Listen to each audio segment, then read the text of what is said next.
But what I think that might actually have happened here is you're witnessing what happens when you flush your body of all of those toxins, okay?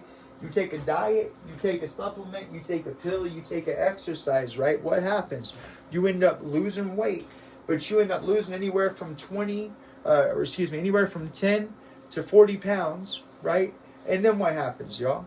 You plateau. Well, why do you plateau? I think you plateau because the rest of your, for example, they have what are called trans fats and saturated fats, okay? I think that your body is now trying to burn off the saturated fats, or again, non-intelligent person, don't know which one's supposed to be better for you.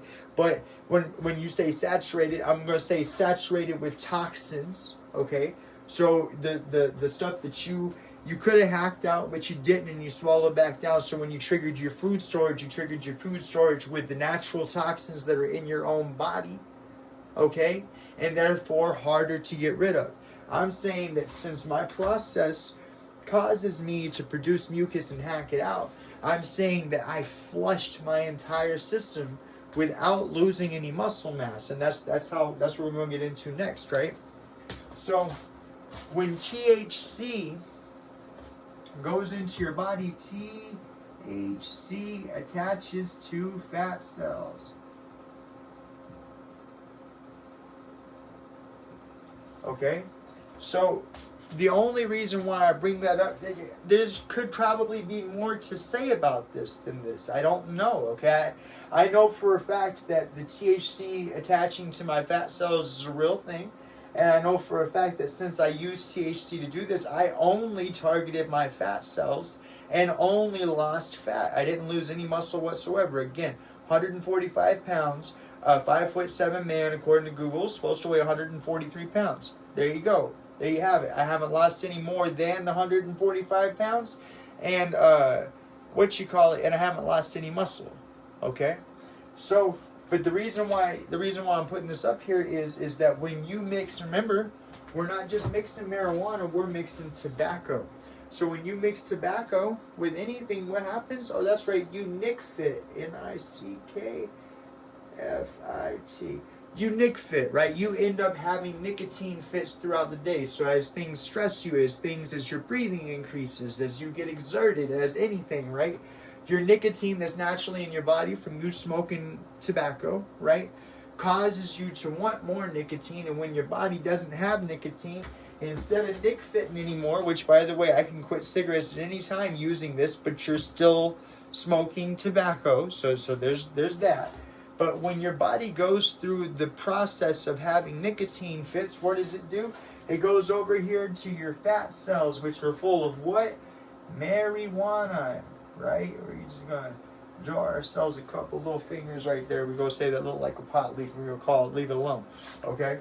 But your fat cells are now saturated with marijuana. So when your body goes to nick fit, right? When your body goes to get that nicotine or to take away from what you've already been doing, putting nicotine in your lungs, okay? It now targets your fat cells. Do you get me? And so that along with just regular daily living. Now up here in Alaska, we have snow. I've shoveled snow. I do a lot of snow shoveling. I shovel four driveways on the constant. My own and three neighbors. But I mean, I did get out there and use the snow blower and plow the whole street because the snow plows hadn't gotten around.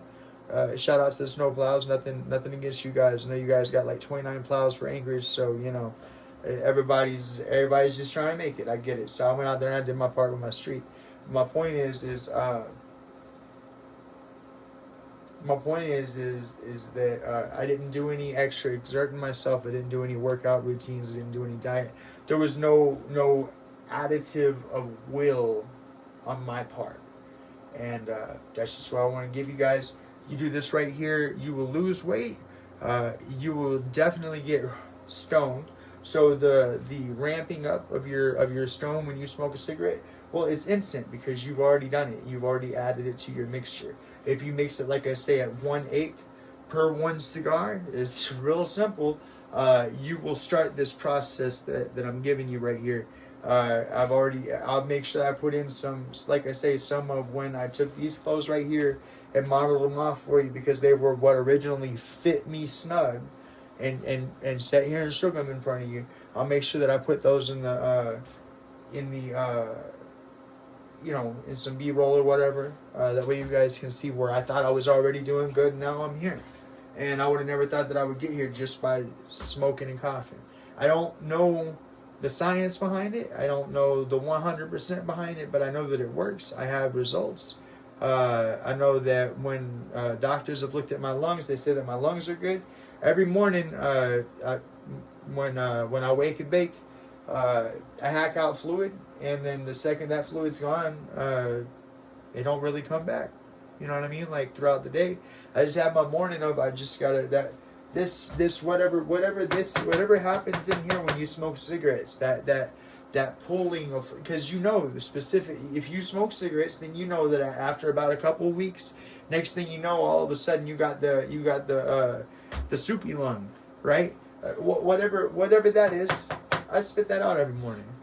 And when I say cigarettes, I mean I actually smoke cigarettes too. Okay, when I don't smoke cigarettes and I only have the one cigar per 1/8, I don't get soupy lung at all.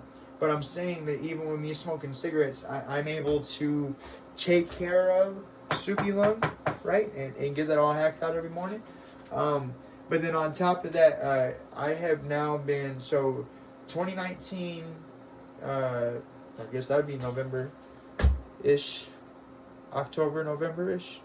It's like late October, early November was the last time I got sick. And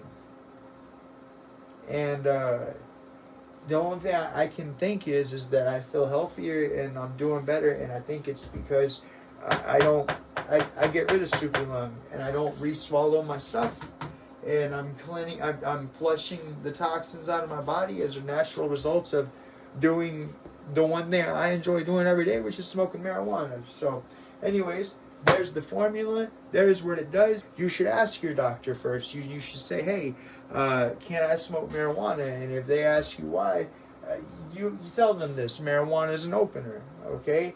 And it'll cause me to hack and yak. And if they say that you are healthy enough to do so, then this is one way. Like I say, you catch me in the morning, you're going to hear me hacking and yakking like a dog. And it's all out of there. And like I say, whenever I go to the doctor and they put the little stethoscope or whatever on my chest, they're like, oh, wow, your lungs sound fine. And I'm like, well, it must be the marijuana. And they're like, well, I can't say that. And I'm like, well, I know it. So anyways, there you go, YouTube. Love you all. Y'all take care. Later.